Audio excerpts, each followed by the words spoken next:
Welcome to the History of North America. I'm Mark Vinette. The Wampanoag were part of a larger group of North American Indians known as the Algonquian.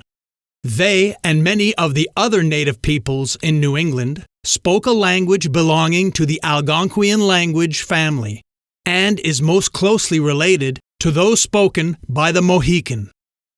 Eric Yanis of the Other States of America podcast reconstructs Wampanoag society in the time before the Mayflower, New England's Plymouth, and the Thanksgiving story. Among the Wampanoag, their spiritual leaders were called powwows, and the ceremonies they would have would often be called powwows, which is one of the few things about Native American culture that many people seem to recognize, the word powwow, which in old westerns, of course, they'll apply to natives living out on the Great Plains or far beyond, but in fact only have their relevance among the native Algonquian people of the Northeast. These powerful spiritual leaders would, of course, administer to the sick and perform ceremonies of all sorts on the small level for those who are ill, and then village-wide even, to appease spirits that might be plaguing them. And like their neighbors to the north, they would interpret dreams, and they would go into sweat lodges, and they would deprive themselves of the comforts that you would normally afford yourself in a day in order to enter trance-like states and commune with spirits.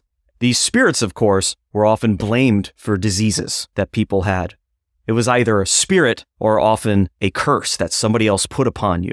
That's because the Wampanoag believed that the individual had a lot of power. In fact, many sources say that the Wampanoag believed that each human had two souls, a soul that would stay in the body and one soul that would leave at night. And when you were having dreams, that would be your second soul, or the other half of your whole soul, interacting with the spirit world. And so in a sense, every time you went to sleep, you became slightly more powerful, slightly more capable, and the spirits could choose to send you messages. If you could not interpret them yourself, a spiritual leader could help you interpret them. And if he could not do so, he would have to enter into a ceremony in order to gain himself a vision to help you on your path to understanding what it is the greater world at large is trying to tell you. And usually it seems like the Great Spirit was a remote being, a creator, a watchmaker, to use a Western idea. And so the shamans, believe it or not, were quite close with the darker beings, Chipi, Habamak, and all the lesser spirits surrounding them. These would be the actors in your everyday life. And if you think about it, your everyday life involves you mostly trying to avoid tragic things. And so why wouldn't these be the spirits that you would communicate with? Many of the powwows, many of the shaman, the medicine man, whatever term you want to use for them, they only became so after receiving a vision of Chipi, of Habamak, in the form of something they could understand like a snake. And this would be an indication to them that they had a highway of communication with these spirits, some capability of communion greater than the average Wampanoag. And so when people compare these spirits to devils and demons, it doesn't really equate. This would be like a Roman Catholic priest demonstrating his saintliness by talking to the devil. It's when we try to make these comparisons and we try to relate the one culture to the other, that's where we lose meaning. In a similar fashion, the Wampanoag had no holidays. In the Western sense, holidays are to celebrate things that happened in the past a long time ago that might affect us today. Thanksgiving being one example, Christmas, another example, Easter, yet another example, Hanukkah, all these different holidays. There was some event that happened a very long time ago that was incredibly significant. Whereas the Algonquian people, the Wampanoag included, they celebrated what was happening right then. New moons, the harvest, the first signs of spring. The living reality around you was your holiday, was your celebration. Living in the moment, right now. Because life, after all, especially before the modern era, is very short, something to be cherished. In the afterlife, just like for all of us, could be a day away, an hour away, you don't know. The Wampanoag and their neighbors believed that the good souls would go to the villages of Cayutan, to the west or to the southwest. And if you looked up at the night sky and you saw what we called a shooting star, they believed it to be the souls of those who had recently passed on their journey to the villages of the dead. But if you were a bad person, and so having a bad soul, your afterlife was quite different. You weren't welcomed into these villages, and so you were destined to roam the earth as a spirit. In my mind, this conjures up the image of Bob Marley over the city of London in Charles Dickens' play A Christmas Carol.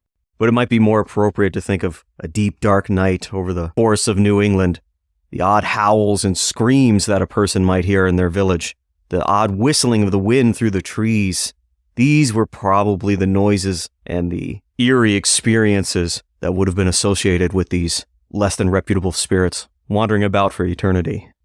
After your death, the loved ones who you've left behind, they would paint their faces black to represent their state of mourning. And this would go on for as long as a year. And in that year, they would remove themselves from the public ceremonies and celebrations of their village. They would avoid people that had the same name as the deceased loved one. And actually, their name became something of a curse. If your deceased loved one was a powerful person, perhaps a sachem, a leader, a chief among the Wampanoag, and somebody were to utter their name, it was a taboo on the level of a death sentence that the deceased loved one's family could carry out upon you.